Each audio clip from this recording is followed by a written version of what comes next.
Welcome to the Confessions Podcast. I'm Cindy Wagman. And I'm Jess Campbell. We're two former in-house nonprofit pros turned coaches and consultants to purpose-driven organizations. After years of building up our separate six-figure businesses from scratch, we've thrown a lot of spaghetti at the wall and have lived to see what sticks. We're on a mission to help other nonprofit coaches and consultants looking to start or scale their own businesses past the six-figure mark by pulling back the curtain. Whether you're still working inside a nonprofit and thinking of one day going out on your own, or you've been running your consulting business for years, you understand that working with nonprofits is just different. We're giving you access to the business leaders who serve nonprofits as their clients. You know, the people who truly get it.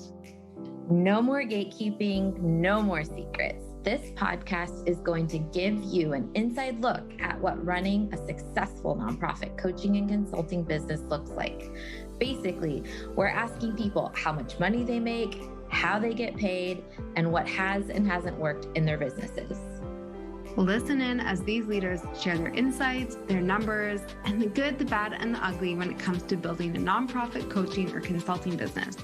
We're going to empower you to make the power moves that give you the income and freedom you set out to create from day one.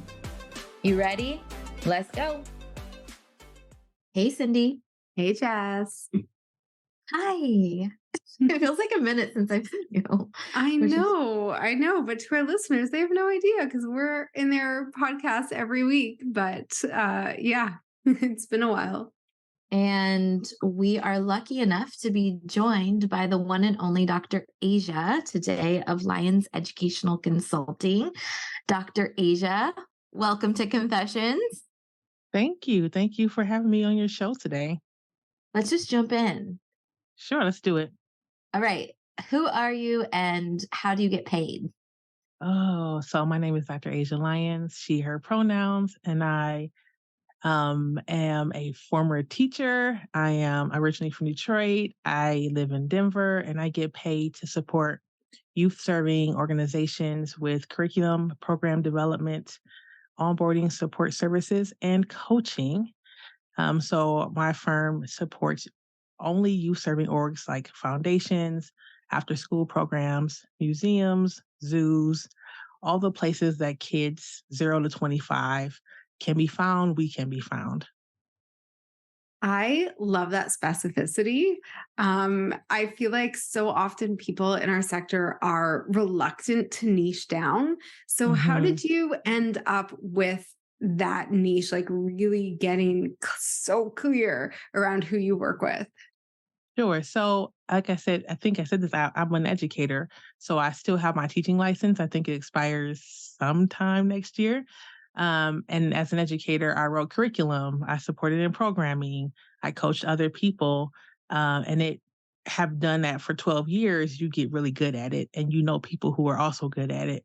And so it made sense when I came out into the consulting field, into the world of consulting, that I would do that. Now, I had a little longer of a list before I started off first thinking about doing DEI work, professional developments around DEI. This is in 2019, but I don't have whatever it is that people can have that allows you to be insulted when someone says something ignorant about race and just like, oh, okay, that was great. Let's table that. I don't have that. I don't have the face for it. I don't have the heart. I don't have any of that.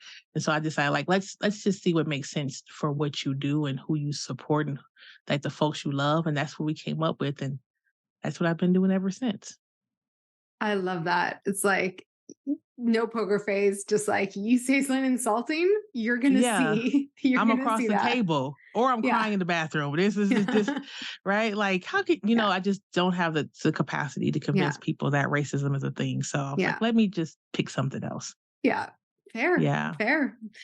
Can you tell us a little bit more about like how you serve clients? So are they one-off projects? Are they long-term? What does that typically look like?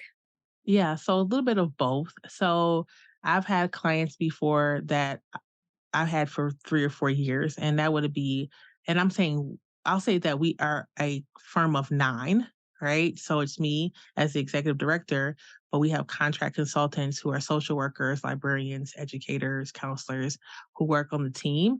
So you'll hear me say me and we because I don't do this by myself, but I'll give you an example of a long-term client where the organization needed someone to come in and support folks who were teaching in schools about social justice, but we're not educators. So they asked us to come in and observe and to support them through curriculum development and coach them because we have teaching backgrounds, right?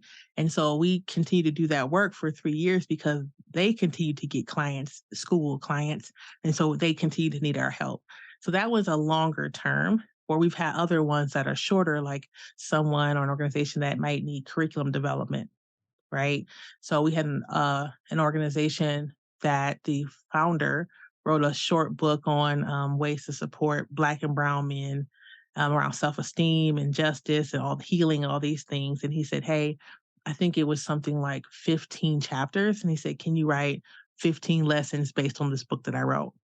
And then we did that work and turned it in, and then the project ended. So really, it can just really depend on what folks need from us. This is incredible. And I mean, we're going to definitely come back to managing a team of 9 because that's a whole thing. But before we do, I'm just curious, since is it safe to say your business, you've been consulting for roughly 3 or 4 years, or has it been longer than that? 4 years this month. It'd be 4 years. Yeah. Oh my gosh, congratulations. Thank you. Can you walk us through 4 years ago what client acquisition looked like and then what it looks like today? Yeah. So um I'll have to start by telling you how I became a consultant and then it'll make sense. So I was working in a nonprofit. I left teaching in 2018, was pushed out of teaching in 2018, and then started working in a nonprofit that supported families to understanding the access gap that Black and Brown families experience in schools, right, around education of their children. And I was fired from that job after a year because I was advocating for a non-toxic work environment. And I'm sure that because you all interview consultants, I'm sure there's lots of folks who were fired from a job and became consultants. And so I was looking for work, and one of my friends said, "Hey, could you? This is the one I talked about, the longer project. Can you help with the folks I'm hiring to go into the classroom and support them by coaching them and observing and things like that?" And I said, "Yeah, I'll do that until I get a job." Like, because I'm looking for work. I had unemployment at the time and like a 2 week severance. And I'm not kidding when I say 2 weeks. And yeah, so I was working for her and collecting my unemployment. And then she said about a month in, like, you can do this full time. You could be a consultant. You could do that. And it just felt like lightning. Like it was just, I just was very clear that was what I was supposed to do.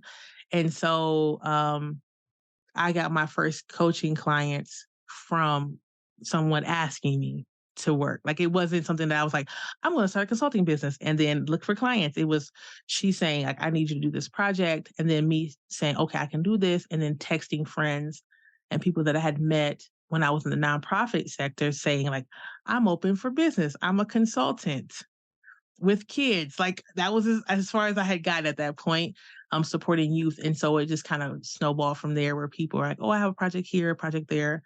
One of my good friends, shout out to Kalinas Newsom, right away, she's like, I have 2 projects and they equal $60,000.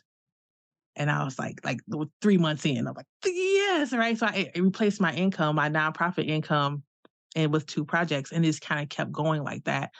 And it has been like that for a while. And then in February of this year, I asked myself, what happens if the word of mouth runs out? Right? Like, what happens? And so I had to say, like, I need to understand sales better.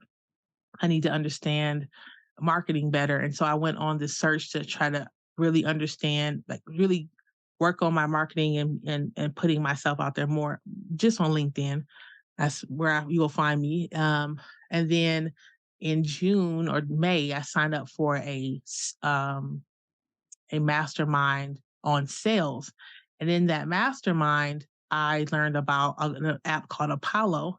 And if you haven't heard about Apollo, it's an app basically that allows you to reach out to multiple, like hundreds of people not at one time, but it allows you to email folks. And so having Apollo and saying like, okay, I'm going to ask people in Alabama, for example, to meet with me and talk with me, and then what? Right? And so having to figure out like, okay, what's my system? So they get on the 30-minute call, and then after that, I'm going to send them what? Okay, make something, and it just kind of I slowly started to build it, and it's been this time of like refining that process, right? Understanding what it means to like nudge people multiple times and not being this like, I don't want to bother people. I don't like begging, and just like getting it out of my head because the services that we provide are those that folks need and they may not have found people otherwise that could support them. So it's been a lot of that now of working with and talking to complete strangers who I have no, like it's cold, complete cold. And of course, the folks that I've been working with and connections and word of mouth, but just really being in that space of like, I can't just expect word of mouth to always be the way that I eat. So yeah. Okay, I'm super curious about this app and what you've experienced so far because I do find that it is hard to do cold outreach. And I would Hmm. expect, or I've experienced that it's harder in our sector. Hmm. Um, I think, I don't know if organizations have like a baked in level of skepticism or what, but how has that been going and how are you measuring? Like, how are you measuring the success or ROI on it? And yeah, just tell it. Let's get into the details of it because it's fascinating. And I haven't seen that many people do that successfully. Yeah. So I think, first of all, like the way that people decide what success is going to vary. And for me, um, what I've learned when I'm thinking about like reaching out to people and using apps like this one, it is I have to give myself time to understand it and to use it fully, right? Because I've never used anything like it and it's a beast. So if you're like, this is really complicated, never mind, I'll go back to it's not going to work for you. Like my name is Dr. Asian Lyons. I have a doctorate. That was harder. These are equivalent at this point, right? But I know because I'm a business owner, because I've gone to school, because I've had a whole child that I'm raising, that because all things that I can figure things out if I give myself time. And so that's what it's been for me. A success looks like right now. Like, okay, the app is working and I didn't crash it. Right? Like I didn't go back on it. And it's like something's wrong. There's red X's everywhere, which happened in the beginning. So that's how I'm deciding that I'm having success is that it's actually running. And then the second is that, it reaches out to people. You'll say like, okay, I'm looking to speak to or send this email out to, youth serving organizations in Ohio who have 1 to 10 employees. And making this up. It's an after school program. And it says, okay, there's 200 folks. When you email them, some of them are going to be like, no, thank you. Some of them won't respond. I had someone tell me because I signed my emails in solidarity, Dr. Asian Lyons. And somebody responded, we are not in solidarity in like all caps. Like, sir, you didn't have to, you could have just said, no, thank you. Right. And so it is that piece of like, my feelings are hurt. Like, you know, like no solidarity, but I get over it. I delete. And then like the piece of like I said, talking to strangers. And I feel like I lost your question over in my COVID brain, but like talking to strangers.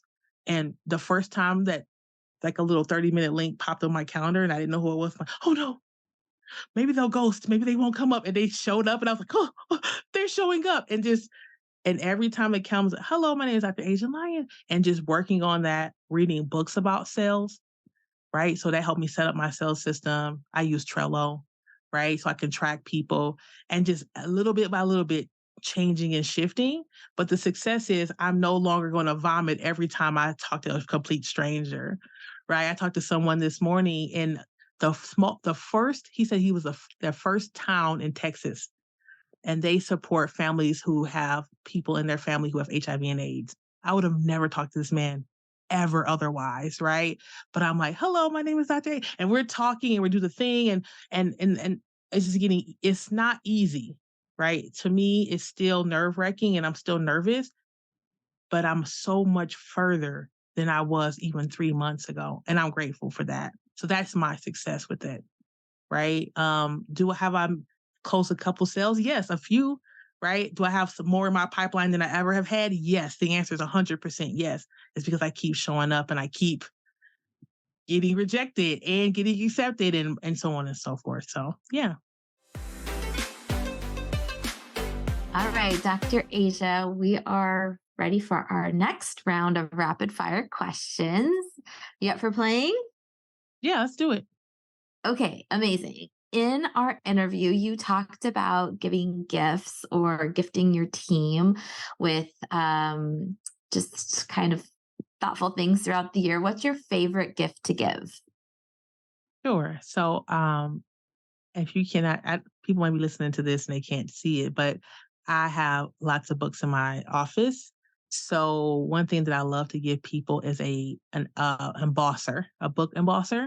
So it's a stamp that folks who don't know, you can stamp into your books that says like to the library, from the library of, and that person's name. And I love giving that to people because I'm like 95% sure that people don't have it already. And so I love to give that as a gift to my contract employees. I love that. And it's like personal and custom. So Yeah. smart. Yeah. You mentioned in our interview as well that you are a mentor to someone. I'm curious who some of your mentors might be, whether they know it or not. For example, maybe it's a book you've read or podcast you listen to, or it is a coach you've worked with.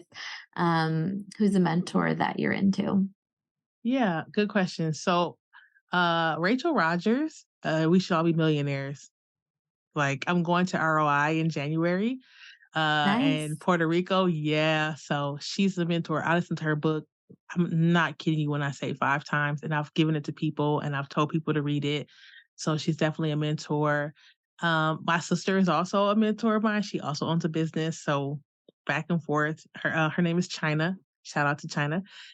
So we mentor, each other. And then let's see. Oddly enough, so my husband, like, I listen to this rapper. His name is Larry June. And Larry June is like, he has a lot of like motivational rap. So he talks about like, get up, do what you have to do, take care of yourself, don't worry about other people, stay consistent. So in the mornings, I'll tell my husband sometimes, turn on Larry June. So Mhm. he's like mentoring, right? And Larry June talks about this time where he was like selling orange juice out of his car to make money to get studio time, right? And he said he used to wake up in the morning and say to himself, good job, Larry. Right. And so I tell my husband that sometimes, good job, babe. Right. So those are some folks. And then, people I see on YouTube that I just look up to, or the folks at EYL, Earn Your Leisure, who talk about finance and money and all the things and real estate. And I look up to them because we kind of watch them on YouTube from the ground up. And so that's always inspirational. Oh, yeah. I love that. Thank you for such a wide range of mentors. Hmm. Appreciate that. My last question is, you mentioned that you live in Denver. What's Hmm. like your favorite, no questions asked?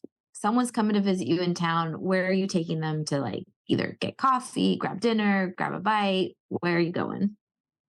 So we're gonna go to the Garden of the Gods in Red Rocks. Because lots of people have heard of Red Rocks. It's an amphitheater. It's gorgeous. So anywhere in the mountains, like we just start driving west, right?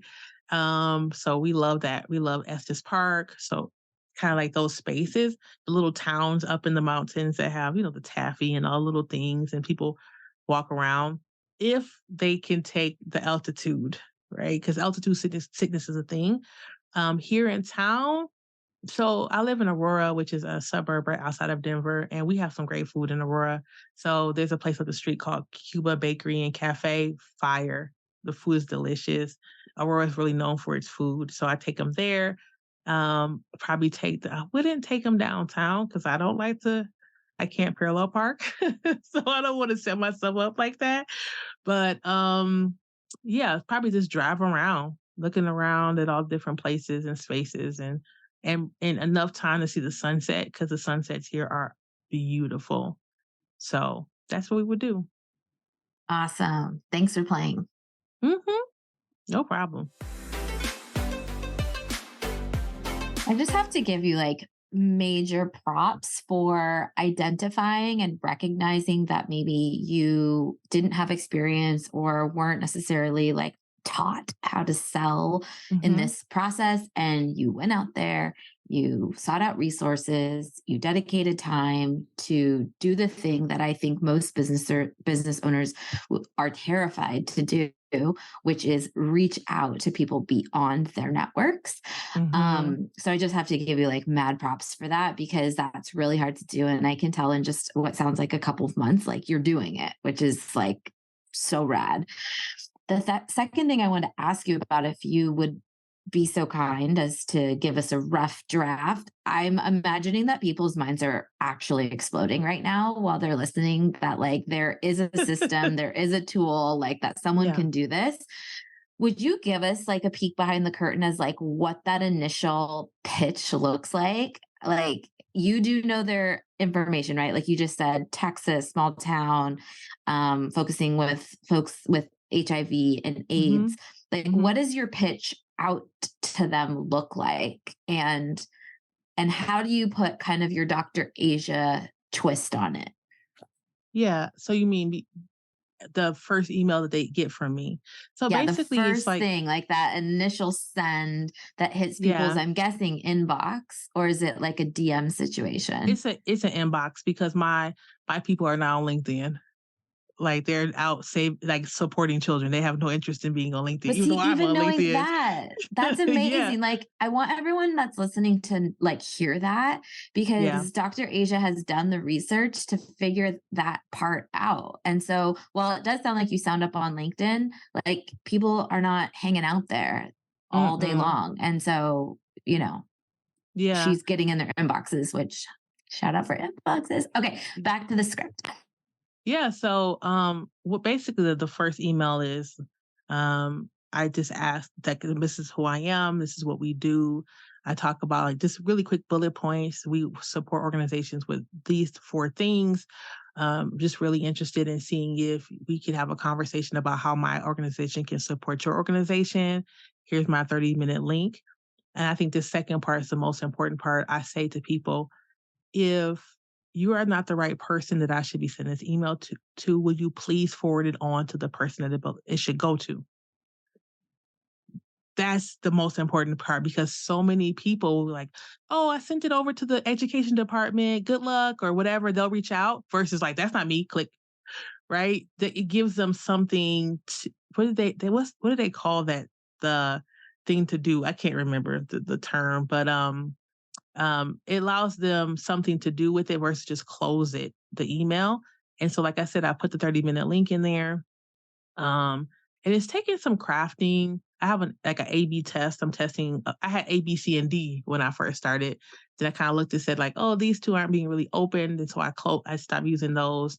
But the two emails are the same. The open title of the email is different, right? But that's what it is. It's just like, this is the information. This is about me. And most people, when they respond, they'll say, I saw your website and we're interested in talking. So you already know that beyond that email, before they click that button, a lot of people are looking at your website. They're looking at your LinkedIn. They're looking at who you are.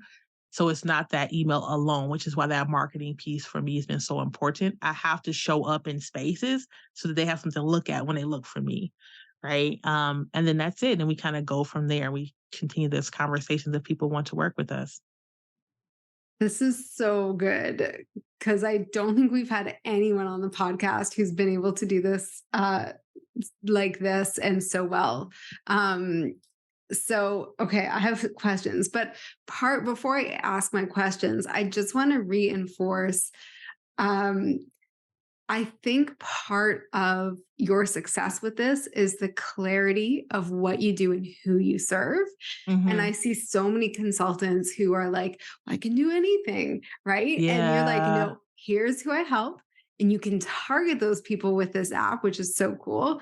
And how you help them is like part of that first introduction.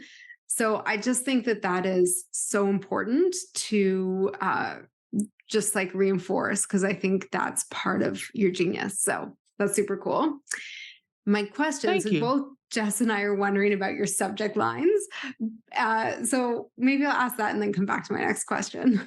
hmm What subject So lines do you use? Yeah. let's see. So I'm looking at my email because it's interestingly enough, now I don't even see it in my mind. So one of them is connecting to discuss youth programming and curriculum support. That's one of them. And the other one, I'm looking through my email to see if I can pull it up.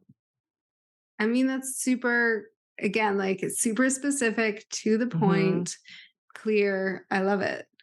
Yeah, I don't see the other one coming up because they're testing at different places, so it may have Yeah. deleted. But like a follow up, so I have it set up so like if the person doesn't respond with anything, then I have a follow up like 3 or 4 days later, and the follow up says following up on youth programming support. Like Yeah. it's like I, this is like the youth yes. programming. This is what Yeah. we do versus like, do you need something from like I'm very clear, like youth programming. That's Yeah. what we do. Yeah. Yeah. I love this specificity. Again, I think that makes such a difference. Okay. My other question was, when you were telling us what's in the email, you call your business an organization. And I'm I call curious it a if firm, a firm. firm. Okay. Okay. Cause Yeah. I was like, oh, that's also interesting. And I wonder if that lands for other organizations differently, but you say firm. So it's pretty Mhm. clear that it's a business as well. And some Cool. people still do ask, is this for a fee? Is this a nonprofit? Yeah. But not enough for me to say like something's up with my messaging, right? Yeah. Like something's off with it. I think it's a But default in our sector. Like, can we get it yeah, for free? yeah, and I'll say like no, but people say I don't have it in my budget, and I'll tell them, we are also very open to supporting you in grant writing. So if they're writing a grant, we'll send them language to put into the grant that Mm, they're writing because actually we prefer that you not have the budget because if you have a budget, you've guessed what my yes. work is worth. And I prefer that you not have the money and then you say, like, okay, this is how much. And then you drop it in there and you get exactly how much we need versus, well, we can do, we have $2,000. What can you do for that? Like nothing. So yeah, that's been in my experience. Oh, so true. Um, yes, like I've seen that so many times. Organizations put like $2,000 when it's $40,000. Like they Yeah. just don't know. Yeah. And Um, then so many of us consultants who will take that project on I'm like, because we sure. think it's going to like, then it'll get bigger after that, and it never does. And we're so mad and resentful Yeah. versus like having some faith to say like something to work out and just say no, thank you, and move on. People come Yeah. back with money or they don't. But Hmm. just taking these like very small offers that may be small to you relative to like whatever your situation is unfair to you and is unfair to that client as well. Yeah. When you give them language for their grant applications, is that something you have like pre-done and is universal, or do you customize it? Yeah, so we'll send them the proposal, and the proposals we have our proposals already written essentially. So what we're adding into the proposal at the end is like the notes that I've written in the conversation will go into the proposal. So they need this is for this, and this. So 90% of it is already written. I'll have to add in like what we plan to do with like what services we're providing, 20 lesson plans versus 10 or fill in the blank, but it's pretty universal. And then we'll tell them like if this is not what you need, if you need something else, then let us know. But thus far, we haven't had anybody say like we need more details because before I send the proposal, between conversation one and conversation two, I send them a PDF that has like 10 slides about my organization, our pricing, everything in it. So they can use that as well. And I just want people to know I don't surprise people with the price at the end. They get that after meeting one. Like, don't waste your time with people, right? Tell them how much it is and they can make a decision if they want to continue the conversation. But yeah, that's what we do. I love So it. good. I know. So good. So like specificity, clarity, like all the things are so good. I want to change directions and talk about this team you have, if that's okay, Mhm. because 9 people to oversee is a big job as the leader of an organization. So I'm I'm I guess we could go in a lot of directions, but one of the first things that came to mind when you mentioned that number is that you were let go from an organization because you brought up the fact that it was a toxic work environment to work in. And I'm Mhm. wondering, as a leader, what are some of the things that you do to make sure that you create the opposite of a toxic work environment for your staff? Yeah. So the first thing, and I said this earlier, but I want to emphasize these are contract employees, so they don't work all day long for me, right? Someone's probably going to say like, "Well, that doesn't count." Okay, that's fine if you don't believe so. It's enough for me. Yeah, you're still managing So them. I'm That's still still managing them. Yeah, it's still a lot. So a couple things. One, all the folks on my team don't work all at the same time, right? There may be 3 or 4 people who have a project and some people don't. And so if you don't have a project, we don't like just have random meetings where you need to show up as a contract person. Like you living your life, you're working. So that's just not an issue of like all of us meeting at once. That is a goal though, right? I want all my consultants to be eating well, right? And I want them all to have projects at the same time if they choose to. So just know that that's on the forefront of my mind and they know that. But as far as like managing even 2 or 3 people, that's been a project that I've worked on and trying to really think about for a long time. The first thing is that I've hired people who are not like me, but we've gelled because I've seen them in community, right? We've worked together, we've been to school together. Several of the folks on my team, um, we went to doc school together, right? And so I've seen them in classroom in action. I've seen them in on things that okay, these people when they had no idea that I didn't have a business at the time, they were doing what they needed to do. And I'm like, yeah, I would roll with that person. So like working with these people is very easy and they're already professionals. They're counselors, they're librarians, they're teachers. They know what to do. And it's not that like, please turn this in, please get this thing to right. It's just not, it's been very easy. And I think because I know the people that I've hired, I haven't hired someone that was a complete stranger to me except for my virtual assistant. But besides that, it's just been like fairly easy.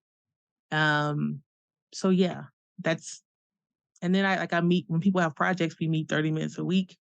I catch up with the folks, make sure everything is going good. I check in, all the things. At holiday times, I love to send them something to say, like, I appreciate you, even if they don't have a project.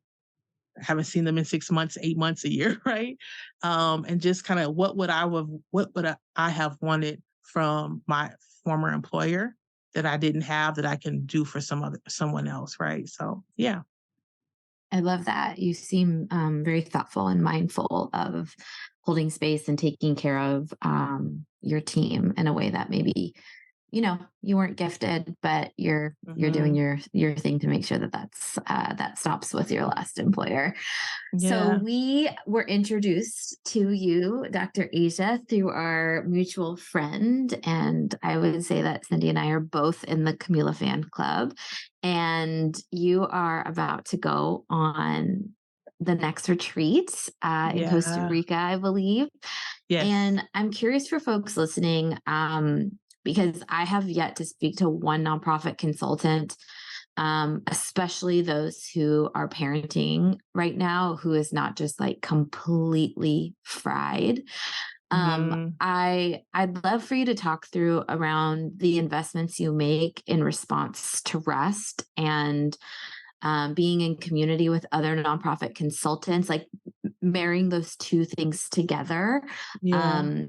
Because it's so important. And it's like one of those things we all know we should do, but we, for whatever reason, find excuses not to do. And you're over here walking the walk. So I'm just curious about your kind of thought process around prioritizing that.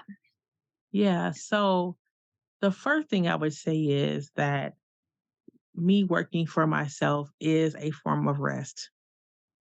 Because I get to choose my clients and I don't have what I experienced in the workplace when I was working in the nonprofit in school, which is racial battle fatigue, right? I don't experience racism related stress because I get to say like, no, you're giving me the heebie jeebies. So I'm like, we're done with this project, right?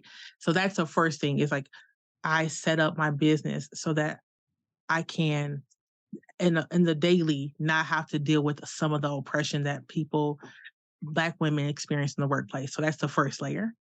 The second is like going out to eat and coffee and the things with other consultants out here, Black women specifically, Black, brown, Indigenous women, has been so great.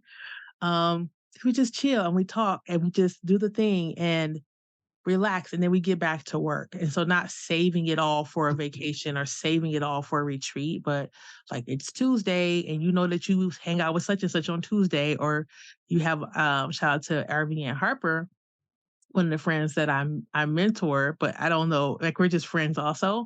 And so every 2 weeks we talk for an hour and we're chatting, and that's rest, right? There's no like there's agenda because she has things she wants to talk about, but we're just in flow and kicking it, and it feels really good. And then there's also like being like the weekends. My daughter has softball. I'm not going to call myself a softball mom because I am not. Can't do that. That's just not. But like she has practice on Tuesdays and Thursdays, and so I am intentional, or excuse me, Mondays and Wednesdays, and so I'm intentional about taking her, even though my husband can take her, just to force myself to be outside and sit down and we'll just kind of be at the ball field. Right. And now I might listen to a book on my Audible, but that's also like get away from the computer, like step back and be outdoors. Right. Maybe I'll go walk around the ball field. Maybe I'll just sit there and just kind of watch her play.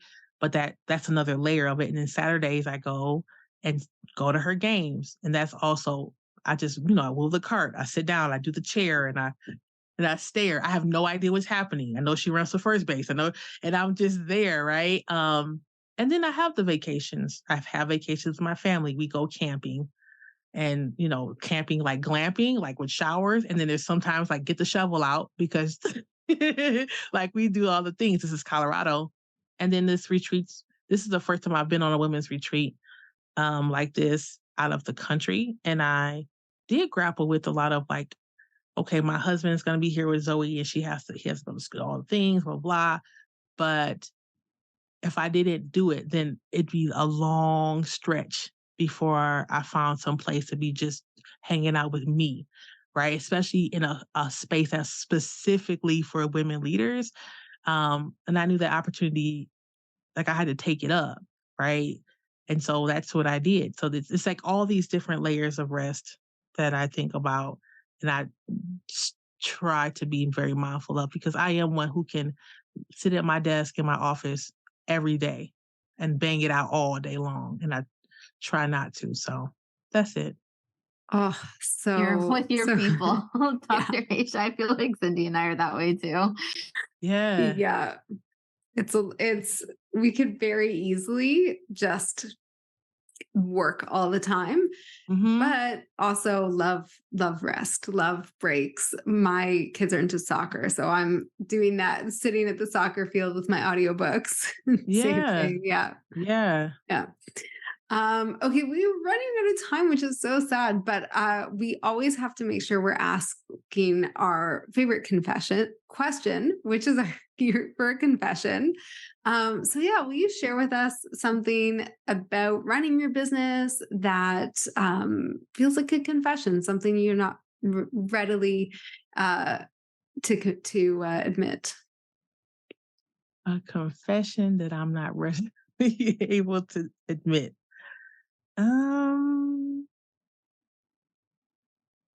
Hmm.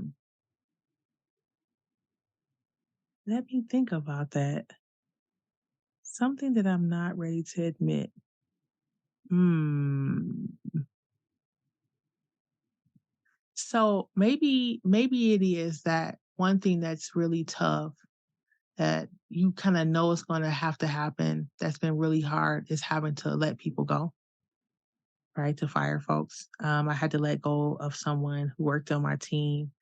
And it was super difficult and I hated it so much. And I let it drag on and on and on and on, especially because she was a Black woman. Right. And it just like, I just knew it wasn't a good fit and I just kept letting it go. And so it just really sucks. And as much as I'm talking about like, yeah, do this thing, like I still have that same space where I'm like in the bathroom crying about like people being racist is the same space where I was just like, I don't want to let this person go and I have to do it. And it took a long time, like over a year. And it sucked so bad. And it really left a bad taste in my mouth. And it took a long time to process through that. So I guess that's my confession, like firing people. People know that it sucks, but like that was the one reason why I didn't want to go into business is I was afraid of that. Like I was like, I don't want to have to. I told my husband that I don't want to have to fire somebody, but I want to work for myself, and I did it, and it sucked, and I'm gonna keep on doing it. So if I have to, I don't mean like I keep fire people, but I'll keep shifting people out of the organization if it's not a good fit. But I don't know if that's a confession or not, but that's what I got. That's such a good one. And it is really hard. It's Yeah. really hard. That's also been my hardest experience in business. So, yeah. And there's nothing that makes it easier other than at the end of the day, you have to do what's right for you, but it hurts. It hurts. All right. Dr. Asia, where can our listeners connect with you and learn more about what you're doing? Sure. So, like I said earlier, I live on LinkedIn, so you can find me at Dr. Asia Lyons, Lyons, and my website. Apologies, LyonsEducationalConsulting.com. I also, as a side note, have a podcast, not necessarily connected to my business, but people can listen to my podcast. It's called The Exit Interview, a podcast for Black educators on exitinterviewpodcast.com. And yeah, feel free, folks, to email me, Asia at LyonsEducationalConsulting.com. So that's it. We appreciate you. Thank you for your time. Thank you. Yeah, no problem. Thank you for having me on the show. I really appreciate it. Thank you again for listening to the Confessions podcast for nonprofit coaches and consultants. If you enjoyed today's episode, which I sure hope you did, you can show your support in one of three ways. Number 1, post a screenshot of this episode to your Instagram stories or LinkedIn profile and tag Cindy and I so we can repost you. Number 2, share this podcast with a fellow nonprofit coach or consultant. And number 3, leave a positive review on Apple Podcasts so we can continue to grow and reach new listeners. And of course, make sure you subscribe so you can get the latest and greatest interviews as they drop every Thursday. And to our fellow nonprofit coaching and consulting friends, remember, we're an open book and here to answer your burning biz questions. See you next time.